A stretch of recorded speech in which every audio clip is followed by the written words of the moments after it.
What's up, everybody? I'm John Middlekauff. You know what I need you to do.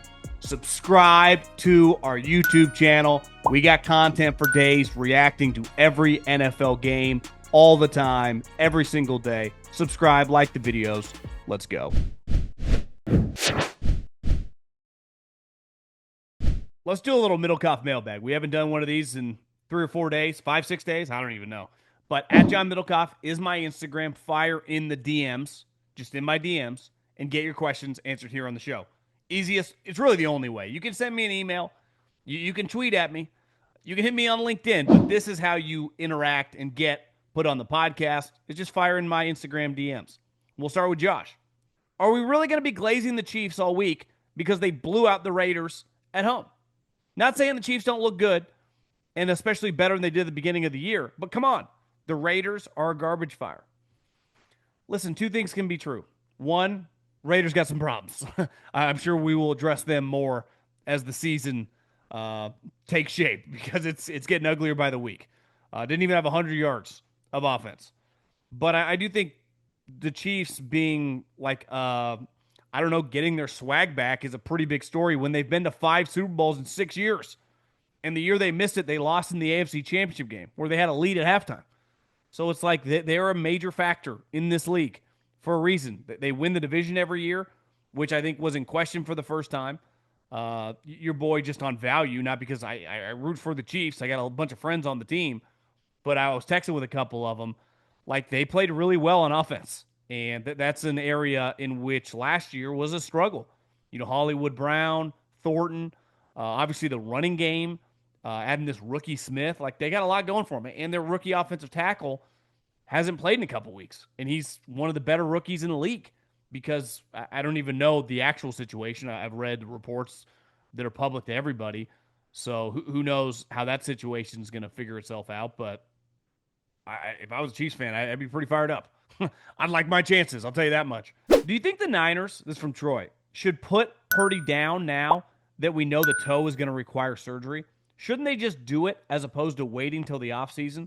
What might prevent him, which might prevent him for the start of camp?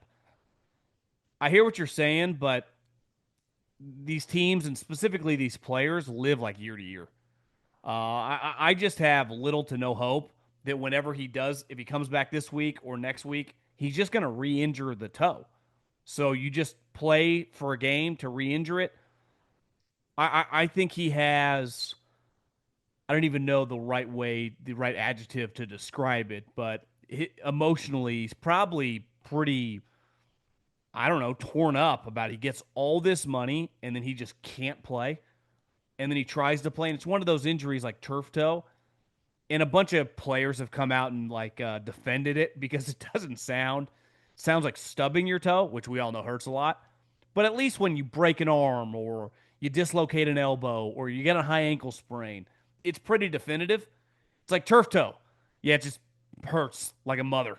The pain, I re-injure it when I attempt to play. It's impossible to overcome without, I guess, the surgery, which I haven't read that anywhere, but I would guess that he would need surgery at the end of the season. It just sucks. I mean, it really does. He was poised to have a big season. Obviously got paid a ton of money that was based on his previous work, and now Mac Jones is kind of carrying the team from a quarterback standpoint because Purdy can't play. I just have little to no faith that, it's going to go away. So, yeah, you can get surgery, but he is not going to agree to that. No chance. And the team clearly, they have 9 months in the offseason. So they'll just be like, yeah, let's write it out, see if we can battle through it and figure this out. That's what I think their mindset's going to be, which clearly is their mindset right now. We're toward the end of October. As a New York Giants fan, this team has an issue of being up and down every single week like a yacht in a hurricane. What do you think the Giants should do, not just this season, but in the future of building around Dart and hopefully Neighbors when he's rehabbing back? Well, I said this on the reaction pod on Sunday night, and this is tough, right? It sucks. This team loses a lot. I mean, that's a pretty legendary loss. I think I heard the record somewhere. It was a lot of games for a team that had an 18-point lead with, I think, under 7 minutes to go.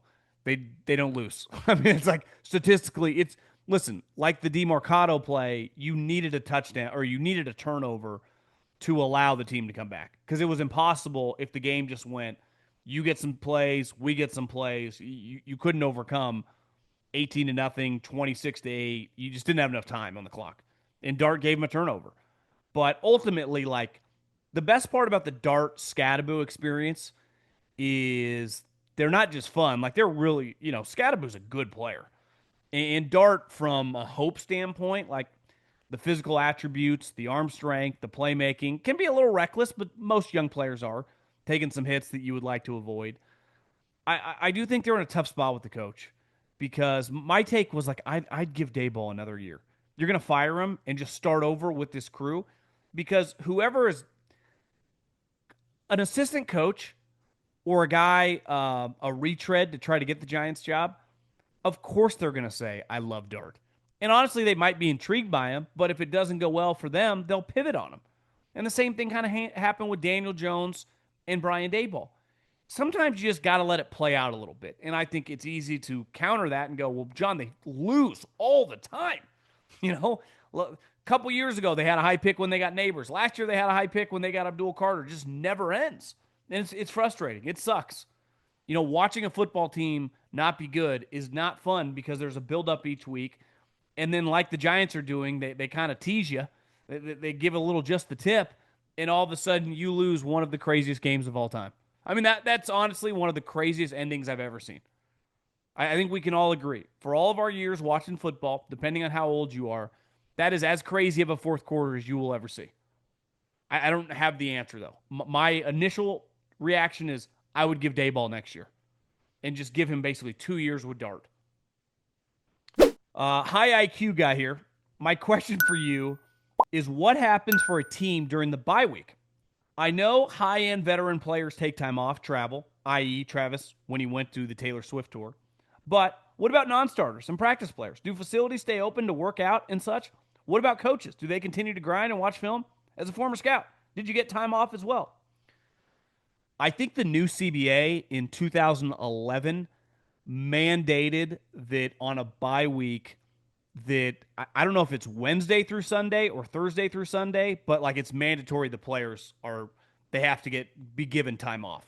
Now you can choose if you're a player to come in and get a workout in, but once it's October, November, a couple days to get away. I mean, you've been training really year round, right? So I think most players tend to get away. I think you see if you watch football on Saturdays, you'll see a lot of guys like at Alabama or at Ohio State. Typically, that's their bye week.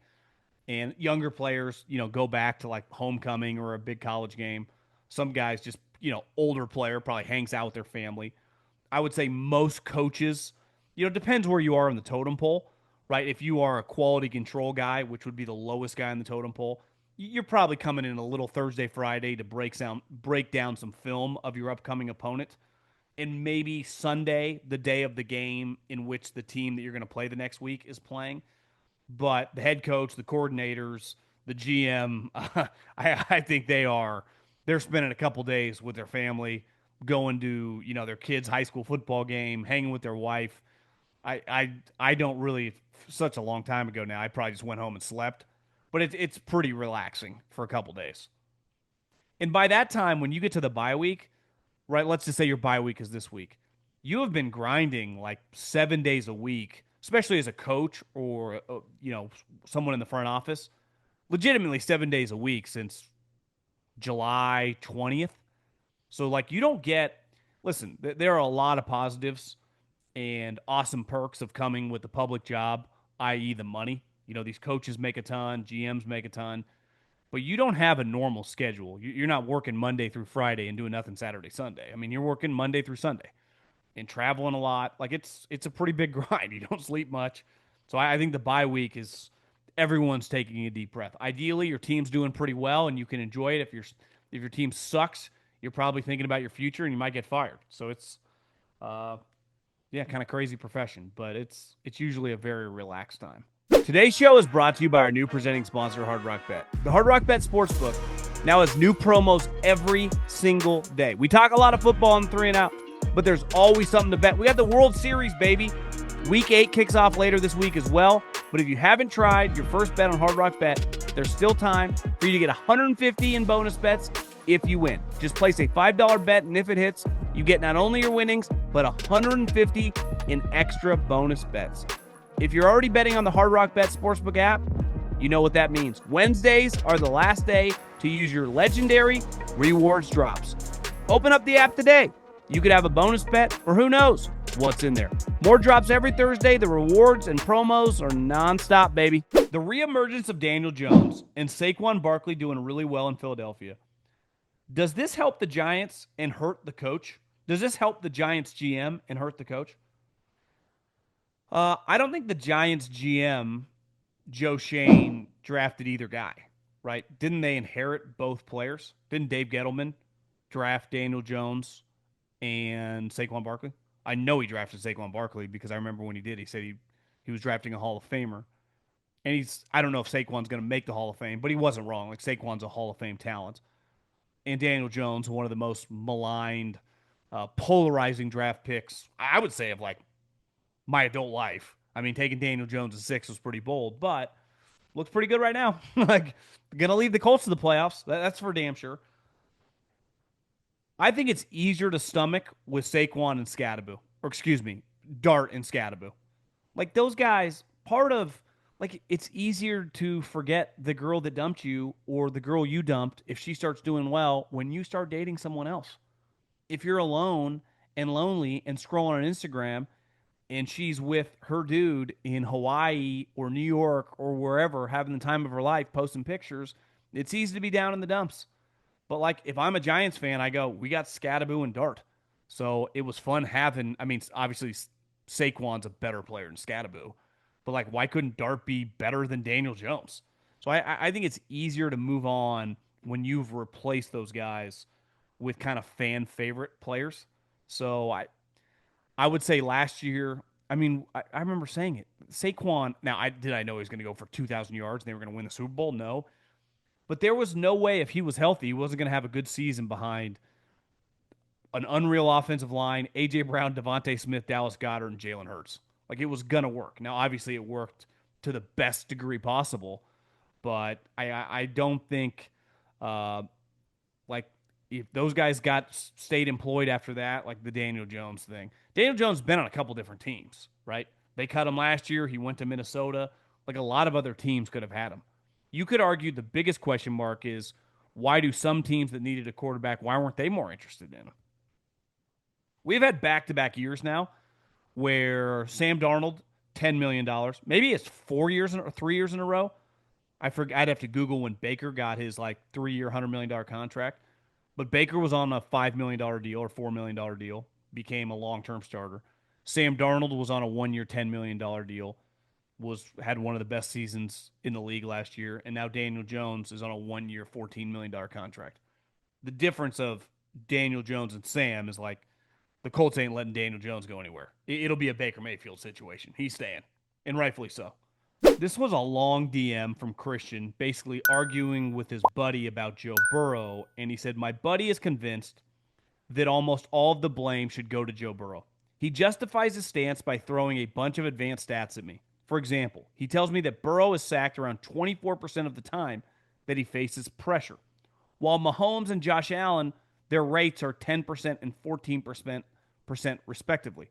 He uses stats like these to try and convince me the issue is actually Joe, and he holds on to the ball too much. To me, these stats do not take into context that Joe is usually either playing from behind or in a shootout, and does not have the ability to constantly check the ball down for short yardage gains due to his inability to trust the defense literally at all, while Mahomes and Allen have not necessarily had those same limitations. My question is this.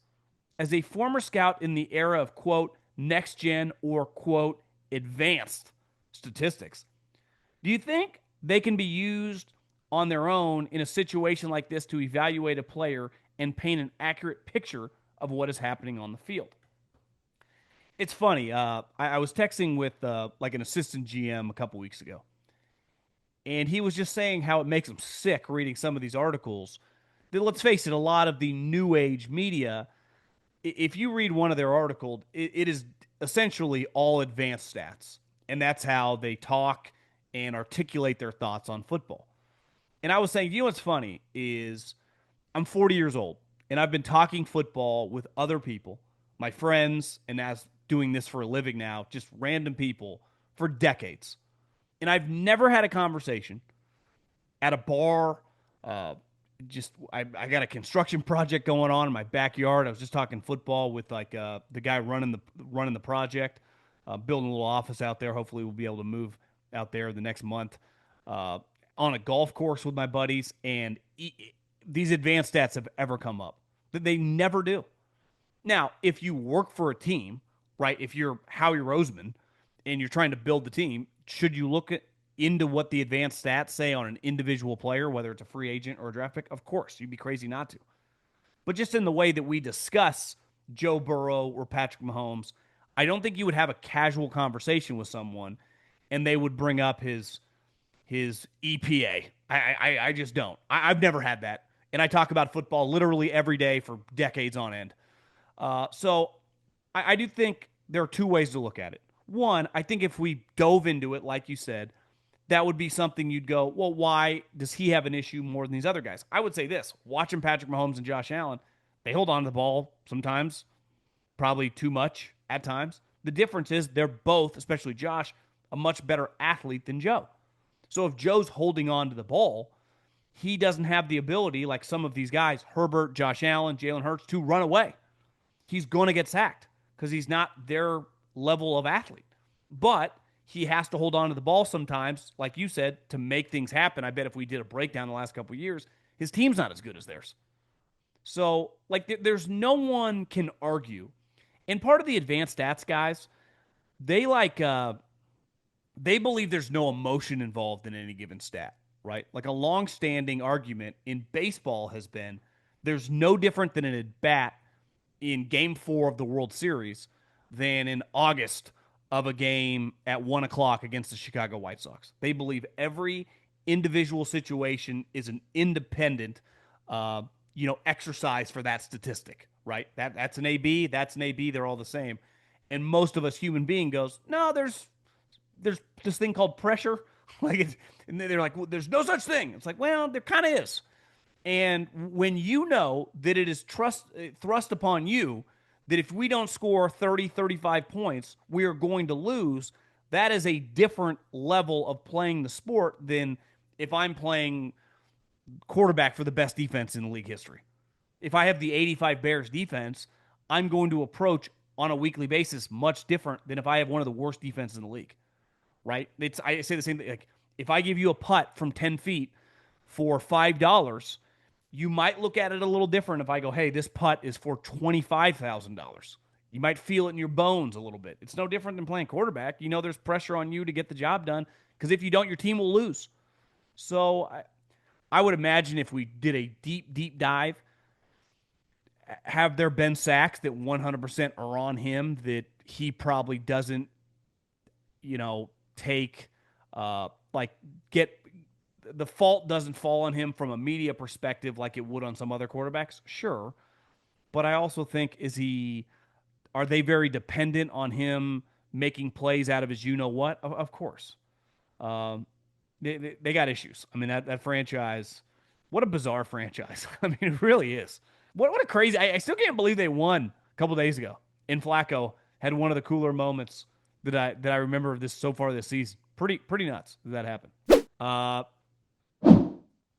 Stark. This is DZ Stark. Here straight from South Africa. We made it to the World Cup, so I'm coming to the U.S., baby. Relate so much to you. Been in corporate finance for a couple years and now run a private equity fund. You would have been a dog in finance. That personality is the type of people I like to hire for my team. Well, Stark, if times ever get dark over here at Scottsdale, I might have to give you a call.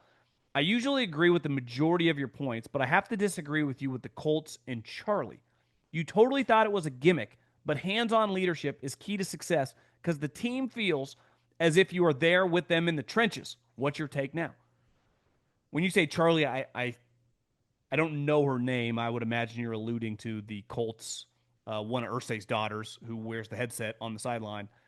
I'm not too too like egotistical or narcissistic to think that I'm always right, and my take that it was kind of a clown show, her doing that, uh, like could be very, very wrong. But I do feel pretty confident that they haven't won or lost because she's on the sideline with a headset. Like I think a huge reason for their success is like their quarterback play has been really, really good. So like her leadership, like players aren't looking to her for leadership. And honestly, like Chris Ballard and especially the coach, Steichen and Lou Amaruno and their coaching staff, like they're not paying attention to her at all during the game.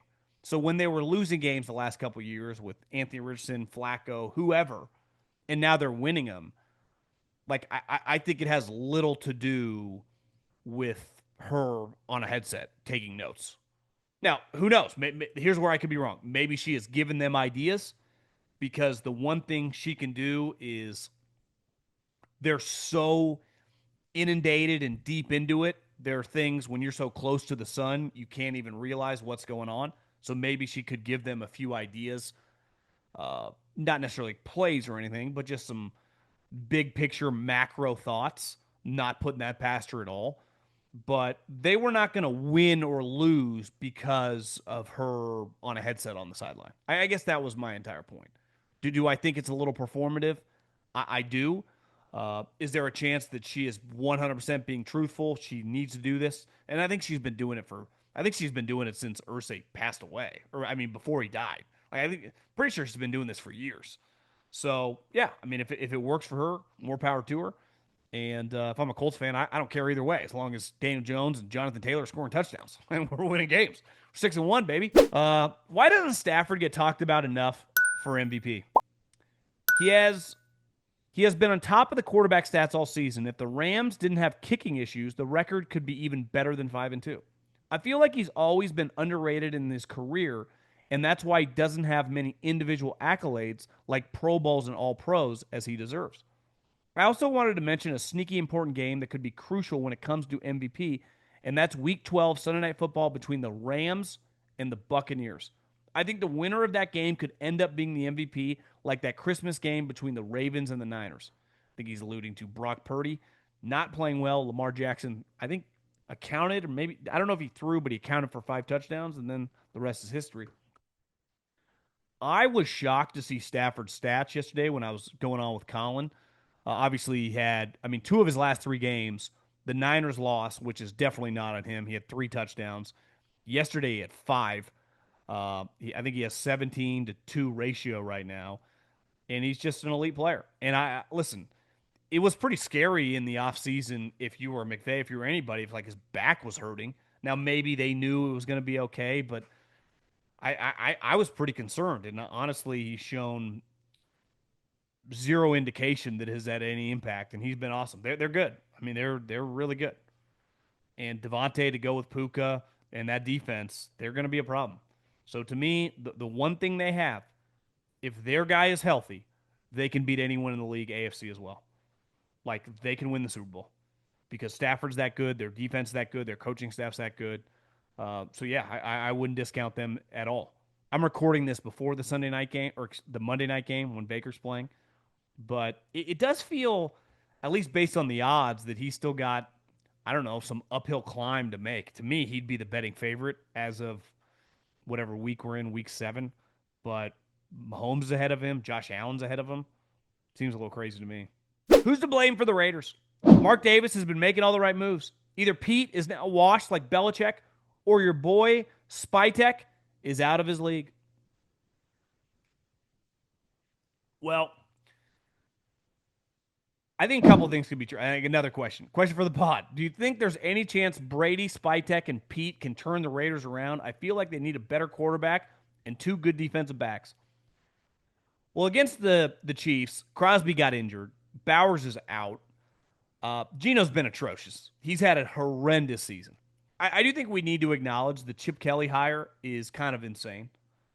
They're paying him 3 years, $6 million a year. He's had an $18 million contract. If you go back a couple years ago, his last year at UCLA, Dante Moore, who's now like a potential number one overall pick, Heisman Trophy level guy at Oregon, looked atrocious. Chip hasn't been good at offense for many, many years. You go, well, what about Ohio State? Well, last year was a little rocky. He had one of the worst game plans you'd ever seen against Michigan, a team that had no business beating Ohio State, when he has 3 elite wide receivers, 2 NFL running backs, and an NFL quarterback. And he got worked by Wink Martindale. And then they got hot in the playoffs. But, like, this version of Chip is the guy that has been in recent memory. He's not very good. But here's the thing. Pete Carroll has proven he will fire offensive coordinators. He's fired Bevel. He's fired Schottenheimer. A lot of guys got fired on the offensive side of the ball when Pete Carroll was in Seattle. A lot of guys. So I would say Chip is in major trouble. $6 million a year? $6 million a year for Chip Kelly? That to me is an agent with Brady and Pete. Like, well, just insane. Honestly, it didn't even make that much sense. Pete Carroll and Chip Kelly, they feel like polar opposites. Pete Carroll's much more like 1980s, 90s, use a fullback, couple tight ends, slam the ball. Chip is like this more modern, spread it out offense that doesn't really work. And let's face it, like his quarterback situation, like Geno was up and down the last couple of years. Yeah, he didn't look like this. When can the Jets fans say enough is enough? Aaron Glenn seems like he's drowning. He calls beat reporters questions about Fields remaining the starter stupid, and then 7 days later benches him against the Panthers. Is it time to pull the plug since the idea of this current administration picking the next franchise quarterback is questionable at best? When you are a really shitty team, and the Jets have been really, really bad. I know they had some good individual players, but I would say the same thing about the Raiders.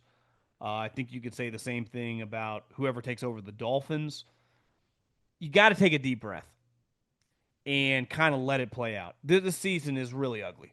And you could argue he feels completely over his head because there aren't that many parallels from being a coordinator and being a head coach. When he was with the Lions, he did not have to deal with Jared Goff at all. Remember early on in Jared Goff's tenure, like he might get benched. That was not Aaron Glenn's problem.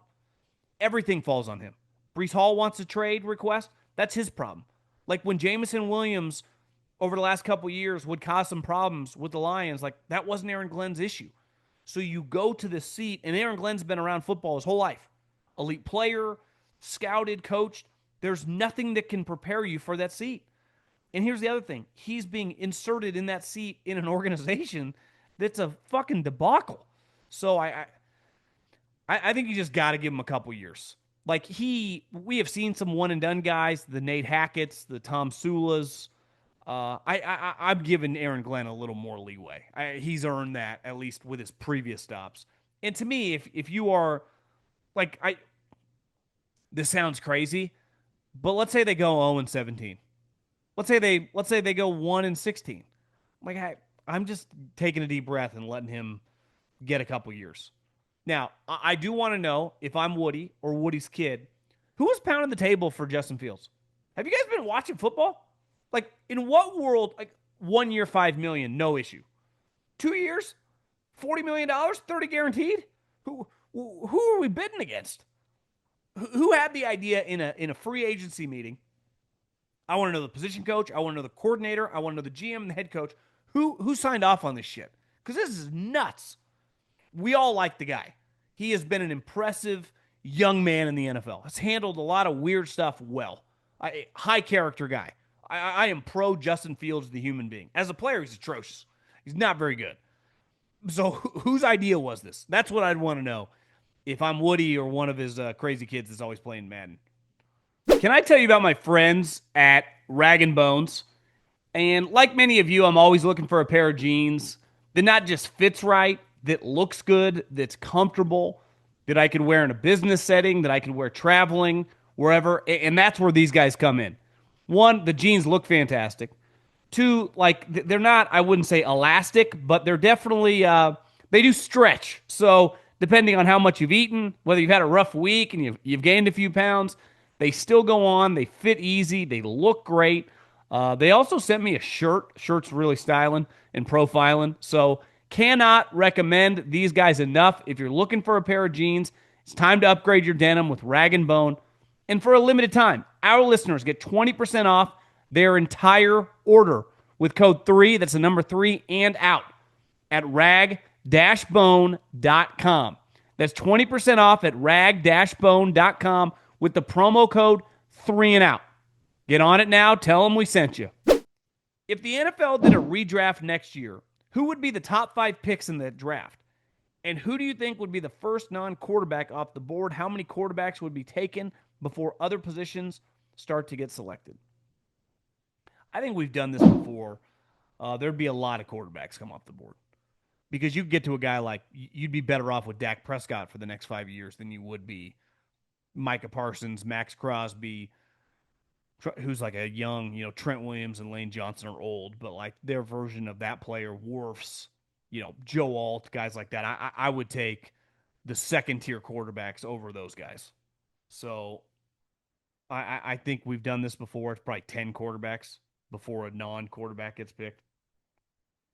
And I do think it would depend on who's picking to what player got picked, right? I mean, a lot of the old school guys would go defensive or offensive linemen. I do think there would be some new school guys that might take like Justin Jefferson or Jamar Chase, which to me would be crazy. But listen, if you take Jamar Chase in a draft, like it's hard for me to blame you. Do you think Zach Robinson is over his head as an NFL OC? He just doesn't seem to have awareness to adjust and tries the same stupid plays, that ridiculous outside zone run that kept the 49ers, the 49ers kept blowing up in particular, especially in crucial situations. Is he holding the team back, or are we just flat out screwed due to bad quarterback choices? I've always said this. There is like an instinctive nature to play calling, and it's pretty easy to watch a natural play caller and watch a guy who is not cut out for the job. And I would say the Zach Robinson, the Atlanta Falcons are just pretty chaotic place.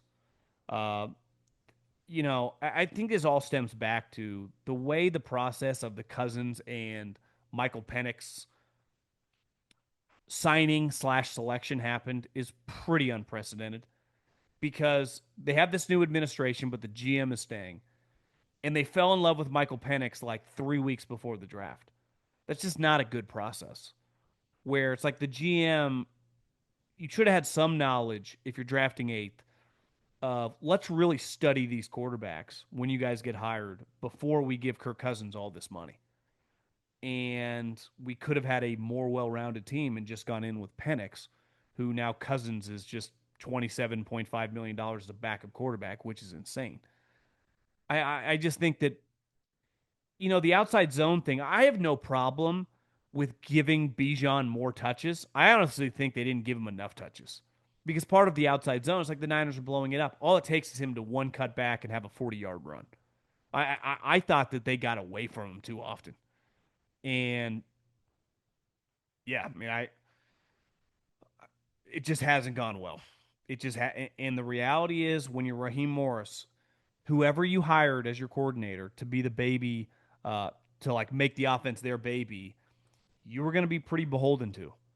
And his success, like if you hired the next Kyle Shanahan, Sean McVay, Kevin O'Connell, you'd be in really good shape. Your offense would be potent. But if you hired a guy who just struggled, and Zach has had some good moments, but it does feel like he's had more bad moments than good moments, you're on the fast track to all getting fired. I think Atlanta is in major trouble. I think the job status for everyone in that building is up in the air if they don't make the playoffs. It would not shock me at all if every single human got fired. Coaching staff and front office if they end up 8-9. And the Bucks cruise to 11 or 12 wins. And teams like you just lost to the 49ers, whose best two defensive players, one's at home with a torn ACL, and the other has a cast riding a scooter around up in a suite. That's who beat you. And you have Bijan Robinson, Drake London, and Kyle Pitts. How does that happen? Penix was bad. Penix did not look good. Looked really bad. And I'm a Penix guy, but that was, what the hell's going on there? Can you make the point that part of the reason the 49ers are still competitive is the fact that Shanahan is a badass? Like the Falcons, they have way more talent, and the fact the Niners are currently winning is pure coaching. Yeah, last night, and I said this immediately after the game, is I think the hardest part in football, and every coach talks about this from high school, obviously to college and the pros, is culture, is tone being set by the leadership from a head coach to the star players. And the 49ers, relative to the Falcons, like it's not a fair fight. Man for man, guy for guy, you could argue the Falcons were a better team going into the game. Just individual players. But football's a team game, led by the coaches and the coordinators. And the NFL, more than high school and college, is a lot about the X's and O's and inspiring the Jimmies and the Joes to play within the scheme. And what Kyle and Robert Sala and they did was just a masterclass. Kyle's had some incredible wins in his tenure as the coach, but he's had some really good teams. He's had teams that are star-studded with all pros and high-priced guys. When you're missing Fred Warner and Nick Bosa, and you can take Tatum Bethune and some of these random rookies, some slot receiver Lucas or slot corner, it's like, what is going on? Mac Jones, it's pretty nuts. And meanwhile, they're dealing with the 8th overall pick in Penix, Drake London, the 4th overall pick, Bijan, the 8th pick, Drake London, the 7th pick or 8th pick. I mean, it's just, how's this happening? And the answer is simple. Those people are over their head. They're not good enough. And I think Raheem Morris, like Kyle Shanahan would love to have Raheem Morris on his staff. If Robert Saleh becomes the head coach of the Titans or the Arizona Cardinals this offseason, it would not stun me at all if they all get fired. He hires Raheem Morris to be his defensive coordinator. But like that's probably what he is, and there's nothing wrong with that. Ask Robert Saleh; he's making $5-6 million a year. Same thing with Vic Fangio. Some people are just not meant to be head coaches because it's really hard. I'm not acting like I can do every role. Just like most of you listening, there are certain roles that a lot of us could not do. We'd be overwhelmed, couldn't focus. The details would get lost in translation. We would fail. And it's no different being a quarterback in the NFL, being a coordinator in the NFL, definitely being a head coach in the NFL. There are certain guys that are not qualified, or let me rephrase that are qualified on paper, but it's like academia. You can give me a lot of theories on a whiteboard. Let's get out in the real world. Supply, demand, give me all that bullshit. Can you go sell this ice to an Eskimo? Can you create a business based on these widgets? Because if you can't, like, I don't give a shit what you teach me in this textbook. Like, a lot of guys can talk football, can, sell you on a vision, but, like, can they execute it with the actual team and their coaching staff in a building? And the answer clearly is no. Question. What if Kyle decided to draft Mac Jones at 3rd overall instead of Trey Lance? The small sample size, Max looked pretty damn good running Kyle's offense. At least he would have gotten somewhat of a return on the 3rd overall pick. That's an incredible hypothetical. I think he would have been good enough that Brock Purdy never happens. And I don't know. Because Mac Jones is not as good as Brock Purdy because he can't move. But he definitely is better than the guy that we saw in New England the last couple years. Because in this offense that is very quarterback friendly, Kyle schemes guys open when the running game works. It's a great place to be a quarterback in the offense. Most of these guys that play in this offense, they rave about it because it's easier on you. Kyle's not asking you to carry the ship, and Mac Jones can't carry the ship. Do I think he would have been a quote unquote bust? Because I think, and listen, he's resurrecting his career, but anytime, like to the Patriots, he was a bust, right? He did not get a contract extension. He was gone. They traded him to the Jags. Do I think he would have been, from being drafted, is he still currently the starter? I'm probably 50-50 on that because I do think he has some physical limitations. And I think, part of what made Purdy special over course of a couple years was his athletic ability and his ad lib ability. Now, it also has got him in trouble recently. Like he's thrown some bad picks scrambling around. But Mac Jones cannot do that, even when he's healthy. So, and the 49ers don't exactly have the greatest offensive line in league history. So he'd be getting hit a lot. I definitely think, like, Trey Lance didn't make it to year 3. He was traded before week 1 to the Cowboys. I think Mac Jones would have played out several years, like probably 4 years. Now, are they picking up a 5th-year option? Are they signing him to an extension? I do think Kyle can be pretty stubborn, so he would have probably done some of that if it was just going decently. But like, there's a big difference between competing to win 8, 9 games and like Purdy was a starting quarterback because teams win a lot of games. So could Mac Jones have done that? I definitely wouldn't say he couldn't do it, but I wouldn't just feel confident that it would look 80% of what Purdy was. Now, that being said, he has been awesome this year. Ton of respect for him, and I think he's in his perfect role. What Mac Jones should be is like the highest paid backup in the NFL. And he can play in the league for a long time. Whatever Chase Daniel made, 40, $50 million, Mac could make 150. A lot of questions about Pete Carroll and the Raiders. I don't really know what to say. I mean, uh, I don't think he's just going to get fired after 1 year. You can't just keep firing people year after year. Like that is just not. This isn't like when you're 28 trying to find a serious girlfriend and you just go on a lot of dates. You can't really operate like that with a coach. You hire Pete Carroll, you got to give him a couple years to kind of do what he does. Now, if it doesn't work, it doesn't work. If his magic is gone, his magic's gone.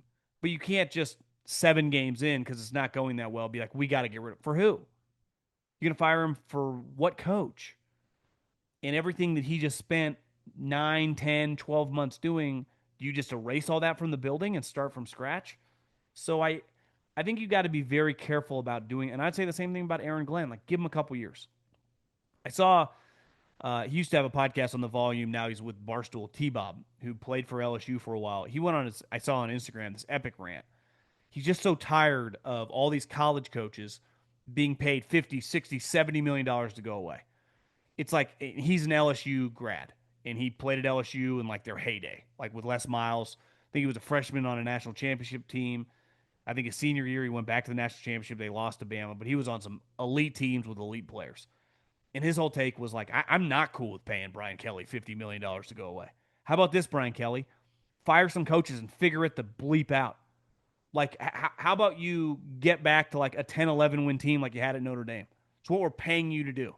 So is this going to be miserable? Yes, but we're not paying you to go play golf in Florida. That's not going to happen here. We're paying you to work. We're paying you to coach. And the reason you got $90 million is for a decade you won a lot of games at Notre Dame. So now you're at LSU. Figure it out.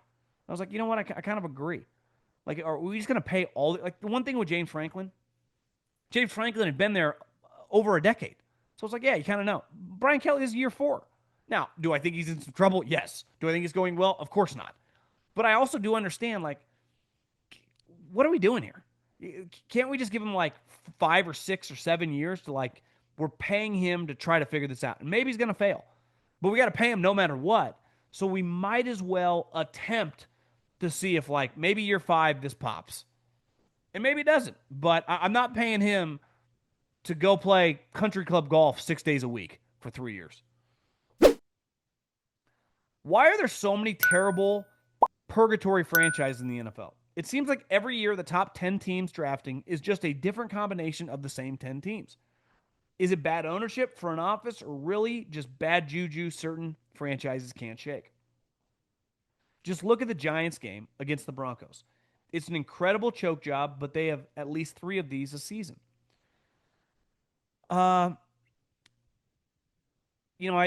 obviously ownership plays a role, right? But at the end of the day, most of these owners are not Dan Snyder.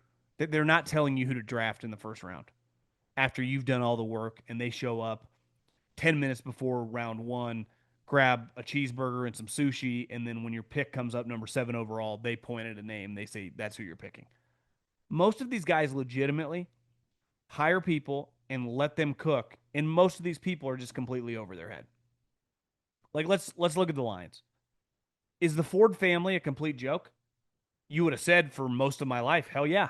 Their ownership is an embarrassment. And then what'd they do? They hired 2 guys who are good at their jobs. And what has happened to the Lions ever since? They've won.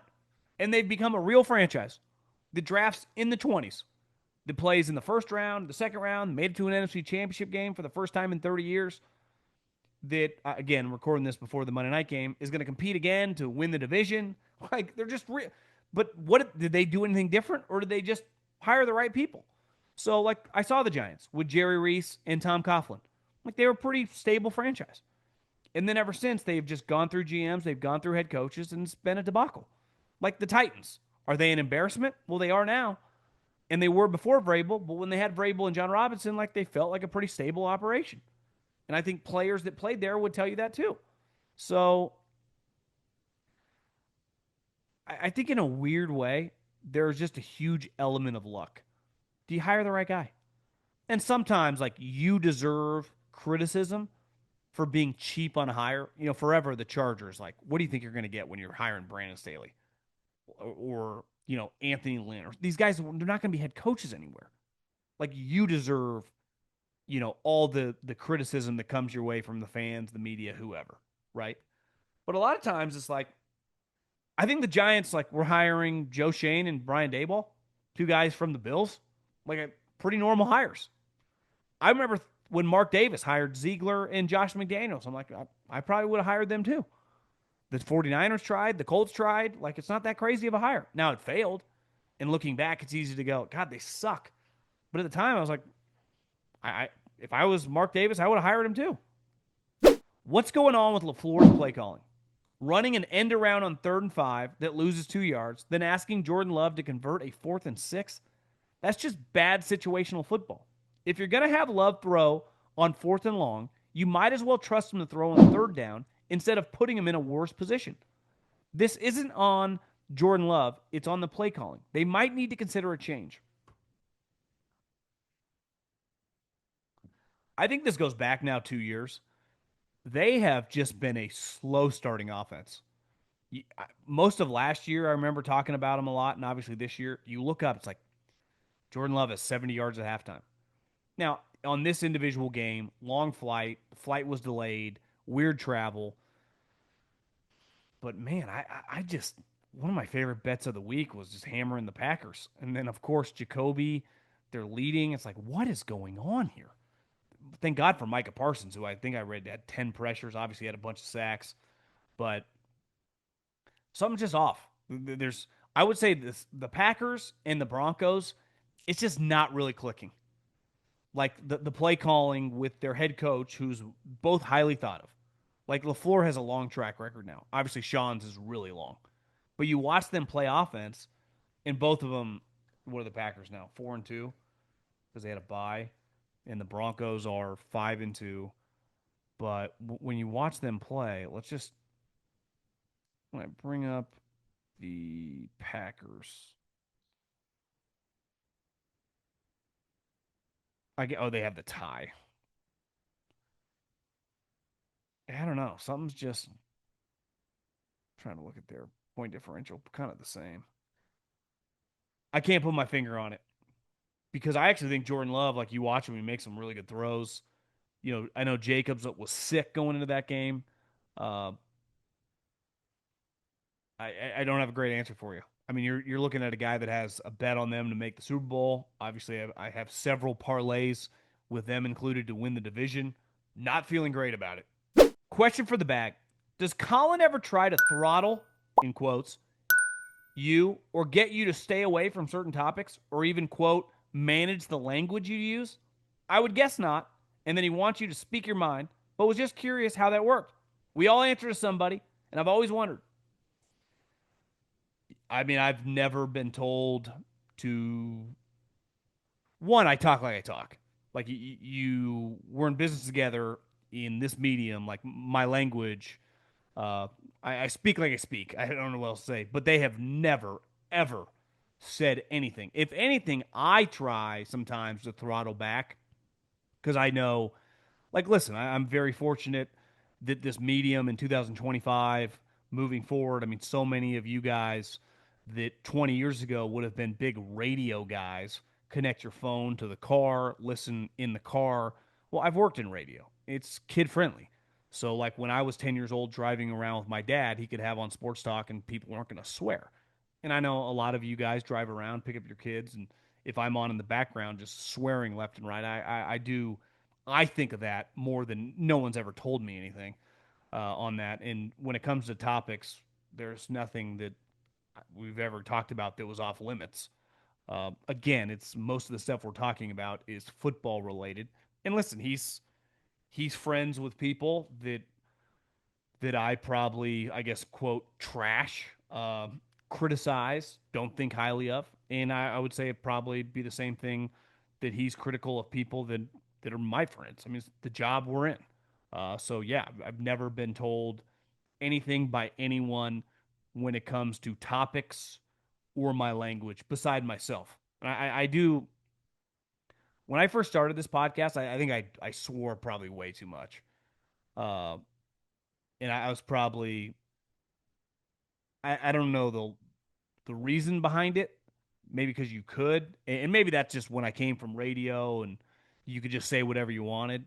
And then the more I've done this, and a lot of you guys have said, "Hey, listen, I love BU, but I drive around with my 10-year-old in the car." It's like I try to be cognizant of that, and be careful of just how many f bombs. Now at the same time, like if you don't think your kid's swearing in elementary school, you got another thing coming. But listen, we don't want to teach bad habits here. Trying to be we're trying to be positive influences on society. So appreciate the question, and we'll throttle forward. And listen, I appreciate. I've been very fortunate to be with an operation that does not care at all. As long as you're having success, generating views, listens, and revenue, double thumbs up, let it rip, baby.